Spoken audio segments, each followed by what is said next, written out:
नमस्कार विद्यार्थी मित्रांनो, स्वागत आहे तुमच्या यूट्यूब चॅनलमध्ये.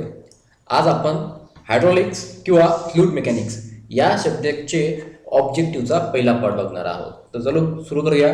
पहिला objective, a solid can resist which of the following stresses.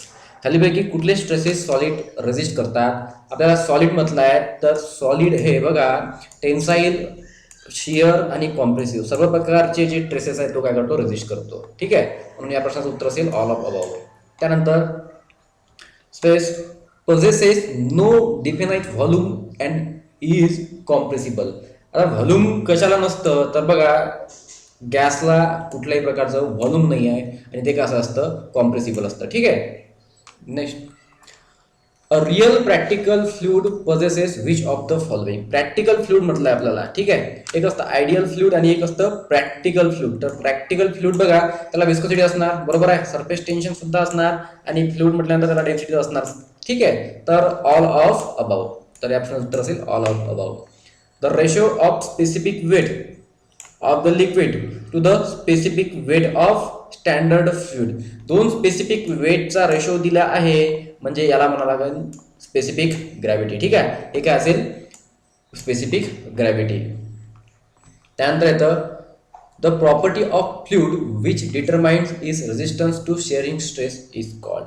आता रेजिस्टन्स म्हटलं आहे which determines resistance to shear stress, तर ती कुठली प्रॉपर्टी असेल त्याची, विस्कोसिटी. ठीक आहे, विस्कोसिटीच काय करणार आहे, एका फ्लूइडची डिटरमाइन करेल रेजिस्टन्स टू शिअर स्ट्रेस. या प्रकारे समजा हा फ्लूइड आहे, फ्लूइडचा समजा समोरचा एरिया आहे या समजा, तर ते काय करणार, शिअर स्ट्रेसला काय करेल म्हणजे रेजिस्ट करेल. ठीक आहे, फ्लूइड फ्लो होताना टाऊ ज्याला म्हणतो आपण शिअर स्ट्रेस. ठीक आहे. Newton's law of viscosity is given by the relation.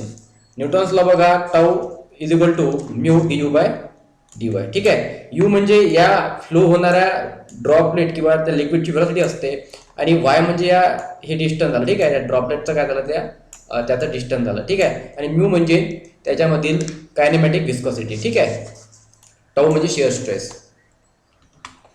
Fluid which do not follow the linear relationship between shear stress and rate of deformation are term as. आता काय म्हटलं आपल्याला, डू नॉट फॉलो म्हटलं आहे linear relation. जर linear relation follow करत नसेल तर आपण त्याला काय म्हणतो, नॉन न्यूटोनियन फ्लूइड. ठीक आहे, जे रिलेशन फॉलो करतो त्याला न्यूटोनियन फ्लूइड आणि जे फॉलो करत नाही त्याला आपण नॉन न्यूटोनियन फ्लूइड म्हणतो. ठीक आहे. The printer's ink is an example of. प्रिंटरमधील लिंक बघा हे असतं थिक्झोथ्रॉपिक सबस्टन्स. ठीक आहे, थिक्झोथ्रॉपिक सबस्टन्सचं एक्झाम्पल आहे. यासारखे सर्वेच्या सर्व जे आम्ही एक्झाम्पल्स आहेत ते लेक्चरमध्ये कव्हर अप केलेले आहे. ठीक आहे. The viscosity of liquids with increase in temperature. Temperature सोबत विस्कोसिटीचं काय होतं, जर समजा टेम्परेचर वाढलं तर विस्कोसिटी काय होतं, कमी होतं. ठीक आहे, विस्कोसिटी कमी होते.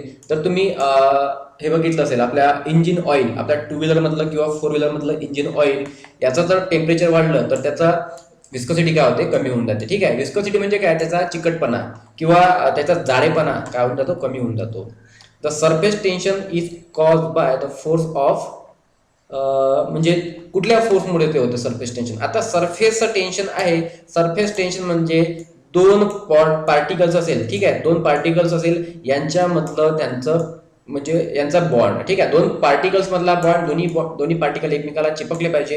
दोन पार्टिकल्स एकमेकाला चिपकणे याला कोहेजन म्हणतात. ठीक आहे, दोन पार्टिकल्स एकमेकांना चिपकणे याला काय म्हणतात, कोहेजन म्हणतात. तशीच हे सँडची प्रॉपर्टी सुद्धा येतं. ठीक आहे, सँड ग्रेनची प्रॉपर्टी कोहेजन, कोहेसिव्हनेस. ठीक आहे, आणि हे असते अधेसिव्हनेस. तर या प्रश्नाचं उत्तर झालं cohesiveness. Which of the following is an example of phenomenon of surface tension. Surface tension म्हणजे काय, तर सरफेस एकमेकांना चिपकणे. ठीक आहे, सरफेस टेन्शन म्हणजे फॉर एक्झाम्पल तुम्हाला देतो बघा, दुधावरची साय. ठीक आहे, दुधावरची साय हे एकमेकाला पकडून ठेवतं. त्याच्यानंतर पाण्याचा ड्रॉपलेट आहे, हा रेन ड्रॉपलेट आहे बघा. रेन ड्रॉपलेट जो आहे तो काय सरफेस टेन्शनचं एक्झाम्पल आहे. म्हणजे एक ड्रॉप तयार होतो, बरोबर, ड्रॉप तयार होतो म्हणजे हे संपूर्ण पाणी याच्या एका ड्रॉपमध्ये आतमध्ये सामावून गेलं होतं. ही त्याची बाउंड्री असते. ठीक आहे, ड्रॉपची काय असणार आहे, बाउंड्री असणार आहे. नंतर rise of SAP in a tree. ठीक आहे, हे सुद्धा एक्झाम्पल आहे सरफेस टेन्शनचं. ब्रेकअप ऑफ लिक्विड, हा लिक्विड जे ब्रेक होऊन राहिले आहे, बरोबर आहे, तर ते सरफेस टेन्शन असतं त्यांच्यामुळे. तर ऑल ऑफ अबाव. ठीक आहे, तर सर्वच्या सर्व एक्झाम्पल आहे सरफेस टेन्शनचे. Surface tension is express in. Surface tension newton metre. ठीक आहे, न्यूटन मीटरने काय करतात, डिनोट करतात, newton metre. Force per unit length, force per unit length म्हणजे असते सरफेस टेन्शन. ही एक लेंथ झाली, ठीक आहे. या लेंथवर ऍट होणारा फोर्स म्हणजे surface tension. The pressure inside the water droplet is given bye. आता वॉटर ड्रॉपलेट मधलं आपल्याला प्रेशर विचारलं आहे, तर बघा वॉटर ड्रॉपलेट, जेट आणि सूप बबल या तीन आपल्याला काय विचारतात, प्रश्न विचारतात, नेहमी विचारतात एक्झाम मध्ये. तर आपल्याला विचारलं आहे पाणी, वॉटर ड्रॉपलेट. आणि एक मित्रांनो ट्रिक सांगतो तुम्हाला, तुम्ही लहानपणापासून एक ऍडव्हर्टाईज ऐकली असेल निळची, ठीक आहे. ते 4 बुंदोवाला ते असते ना, 4 बुंदोवाला ती निळी असते, बरोबर आहे, ते कपड्यावर टाकायची. तर त्या निळीचे काय आहे, एक त्याच्यावर एक ट्रिक लक्षात येते आपल्याला. 4 बुंदोवाला, 4 बुंदे म्हणजे ड्रॉपलेट, ठीक आहे. ड्रॉपलेट कोणाचे, तर याचे, ठीक आहे, 4 बुंदोवाला. तर याचा आन्सर असेल 4 सिग्मा बाय डी, ठीक आहे. तर प्रेशर इनसाइड वॉटर ड्रॉपलेट नेहमी लक्षात ठेवा, तुम्हाला काम पडेल. नंतर the phenomenon by which a liquid rises into. आता तर ते कॅपिलॅरिटी असते, ठीक आहे, याचा तर वाचाच लागत नाही. काय होऊन राहिला आहे, लिक्विड थिन ग्लास ट्यूब मध्ये काय होत आहे, राईज होऊन राहिला आहे. आणि लिक्विड राईज होत असेल, बघा दिव्यामध्ये, झाडामध्ये पाणी वरती चढणे किंवा लिक्विड कॅपिलरीमध्ये ग्लास ट्यूब मध्ये वरती जाणे, हे कशाचा फिनॉमिनॉन आहे, तर तो कॅपिलरीचा, ठीक आहे. त्यानंतर the capillary rise of water in a glass tube is given bye. Glass tube मधली कॅपिलरी जी आहे तिचा सुद्धा 4 सिग्मा अपॉन WD हे आन्सर असतं, ठीक आहे. 4 सिग्मा अपॉन WD. त्यानंतर the force per unit area, force per unit area. बघा थोडंसं आपल्याला कन्फ्युजिंग होऊन राहिला इथं, आपण सरफेस टेन्शनच्या मागे लागलो, पण त्यांनी force per unit area, area म्हणजे force per metre square, force म्हणजे newton, newton per metre square म्हणजे आपलं प्रेशर असतं, लक्षात घ्या, ठीक आहे. Force per unit area. नंतर the pressure of a liquid on a surface will always act. आता लिक्विडचं प्रेशर कसं ऍक्ट होणार आहे, समजा सरफेस आहे, सरफेसवर कसं ऍक्ट होणार आहे, तर ते नॉर्मलीच ऍक्ट होणार आहे ना, बरोबर आहे. ते कुठं ना त्रिपतार्फ जाणार आहे नॉर्मली, ठीक आहे. The pressure at the depth of liquid increases, बरोबर ना. जर समजा आपण समुद्राचं एक्झाम्पल देतो तुम्हाला, बघा विसरणार नाही तुम्ही कधीच. समुद्रामध्ये काय असतं, पाणी, ठीक आहे, आणि खाली त्याच्या असतं सबमरीन, ठीक आहे. सबमरीन असतं, सबमरीन. आणि एक लक्षात ठेवा, जितकी सबमरीन ते पाण्याच्या खाली असेल त्यावर काय जास्त प्रेशर असेल, ठीक आहे. जितकी डेप्थ असेल जास्त, तितकं प्रेशर काय असेल, जास्त असेल. जशी डेप्थ वाढत जाईल म्हणजे आतमधली हाईट, ठीक आहे, तसं याच्यावर प्रेशर वाढत जाईल. म्हणजे प्रेशर काय होऊन जाईल, इन्क्रीज होत जाईल. जशी जशी काय होईल, त्याची डेप्थ वाढत जाईल, बरोबर. लिक्विडची डेप्थ वाढली तर प्रेशर इन्क्रीज होऊन जाईल.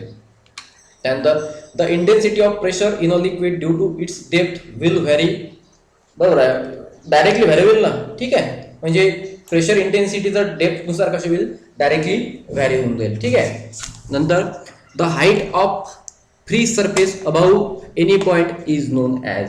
आता त्याला स्टॅटिक हेड म्हणतात, ठीक आहे. The height of free surface above any point is known as static head. The term fluid is applied to substances which. आता फ्लुइड म्हणजे बघा काय होतं, लिक्विड आणि गॅस या दोघांना काय म्हणतात, फ्लुइड म्हणतं. एकतर गॅस असला पाहिजे किंवा लिक्विड असलं पाहिजे, ठीक आहे. गॅस आणि लिक्विड. आता याच्यामध्ये काय असलं पाहिजे, offers no resistance to change of shape, ठीक आहे, असं म्हणू शकतो आपल्याला, ठीक आहे. हे बरोबर वाटत आहे जरा. ऑफर्स रेजिस्टन्स टू, नाही, गॅस आणि लिक्विड शेप चेंज करायला कधीच रेजिस्टन्स ऑफर करत नाही, कारण आपण लिक्विडला किंवा गॅसला भांड्यामध्ये टाकलं का ते काय करतात, त्याचा आकार घेऊन घेतं. आणि ऑफर्स लेस रेजिस्टन्स टू नाही, रेजिस्टन्स कॉम्प्रेशनला ऑफर करत नाही, ठीक आहे. तर या प्रश्नाचं उत्तर असेल offer no resistance to change of shape, ठीक आहे. काही काही प्रश्न कॉमन सेन्सने सुद्धा सॉल्व्ह होऊन जातात. The pressure of fluid on a surface act. परत प्रश्न रिपीट झालाय, परत त्यांनी फॉर्मॅट चेंज केलाय. तर नॉर्मल टू काय असेल, सरफेस असेल. The pressure of fluid on a surface act normal to surface. त्यानंतर poise is a unit of. आता बघा एक असतं डायनामिक विस्कोसिटी आणि एक असतं कायनामिक विस्कोसिटी. डायनामिक विस्कोसिटी आणि कायनामिक विस्कोसिटी. हे झालं कायनेमॅटिक विस्कोसिटी आणि व्ही म्हणजे डायनामिक विस्कोसिटी. तर डायनामिक विस्कोसिटीचं एकक म्हणजे युनिट येतं हे kg मीटर पर सेकंद, ठीक आहे, kg मीटर पर सेकंद. आणि हे झालं एमकेएस मध्ये. जर आपण याला सीजीएस मध्ये कन्वर्ट केलं तर ते होईल ग्रॅम सेंटीमीटर इंटू सेकंद. आणि यालाच काय म्हणतात, पॉइज म्हणतात, ठीक आहे. यालाच काय म्हणतात, पॉइज म्हणतात. आणि हे एकक कशाचं असलं पाहिजे, विस्कोसिटीचं, ठीक आहे. आपल्याला पर्टिक्युलर दिलं नाही इथे कायनेमॅटिक किंवा डायनामिक, फक्त विस्कोसिटी दिली आहे. तर पॉइज हे युनिट बघा विस्कोसिटीचं येतं, ठीक आहे, dynamic विस्कोसिटीचं.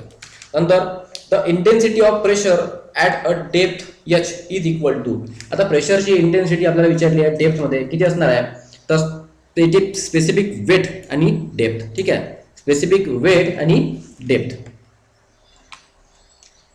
The resultant pressure P of a liquid on a immerse surface will act at, आता हे कुठं ऍक्ट होणार आहे, तर point of centre of gravity नाही, इथे ऍक्ट होत नाही. Lower edge of the surface नाही, तर अपर एज नाही, तर नन ऑफ दिस. ठीक आहे, रिझल्टंट प्रेशर कुठे ऍक्ट होणार आहे का इथे, तर नाही, इथे आपल्याला आपलं एकही ऑप्शन मॅच होत नाही, तर none of this. The depth of centre of pressure given by relation, सरळ सरळ फॉर्म्युला आहे, डेप्थ विचारली आपल्याला एच बघा आय, इथे कसं तुम्ही हा जो फॉर्म्युला आहे, तुम्ही हा फॉर्म्युला यांच्या युनिट जर तुम्हाला माहित असेल तर युनिटवरून तुम्ही काय करू शकता, कॅल्क्युलेट करू शकता. ठीक आहे, युनिटवरून डायरेक्ट हा फॉर्म्युला निघतो. एचचं युनिट आपल्याला हाईट आहे, तर डेप्थ आहे ती म्हणजे मीटरमध्ये असलं पाहिजे. ठीक आहे, तर H equal to I upon AX, तर असेल याचं depth of centre of pressure.